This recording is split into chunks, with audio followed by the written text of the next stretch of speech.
Good morning and welcome to another Tuesday. Now this is no ordinary Tuesday because it is in fact the Tuesday we're getting our haircuts. Me for the first time since March and Gemma since... Christmas. Unbelievable. So next week we're going to have absolutely brilliant hair. Gemma's going to do our reading and it's coming from Luke chapter 19 and it's only a few verses starting at 45 and then 48. When Jesus entered the temple courts, he began to drive out all those who were selling. "It is written," he said to them, "My house will be a house of prayer, but you have made it a den of robbers." Every day he was teaching at the temple, but the chief priests, the teachers of the law, and the leaders among the people were trying to kill him. Yet they could not find any way to do it, because the people hung on his words. So Jesus' clearing of the temple is one of the few stories in the Bible that's found in all four of the Gospels. In Matthew, Mark, Luke and John, it's quite near the end of Jesus' ministry, just before he dies. And in John, it's found in John chapter 2, so right in the beginning of his ministry.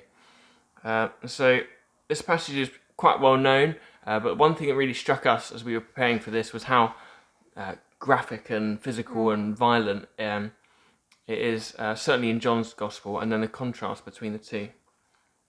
So if we start with the passage we just read in Luke, and also similar in Matthew and Mark, Jesus seems pretty chilled. He seems like he's going in there and he's going, this is a bit mildly irritating, so I'm just going to drive these people out, get rid of those selling and buying, and turning over the tables of those changing money. And it seems nothing more than a mild inconvenience for him. It seems like an unfortunate series of events as he remains pretty calm the whole time. And the Pharisees and the chief teachers and priests just get a bit aggravated by him. But when we come to John's version, it's a very slightly different take. So he comes to the temple to celebrate Passover, and when he arrives, he's not quite as calm and collected as it comes across in the other Gospels. So you get the impression that as soon as he entered the temple, his blood boils and he just goes absolutely crazy. He makes a whip himself out of things he finds laying around.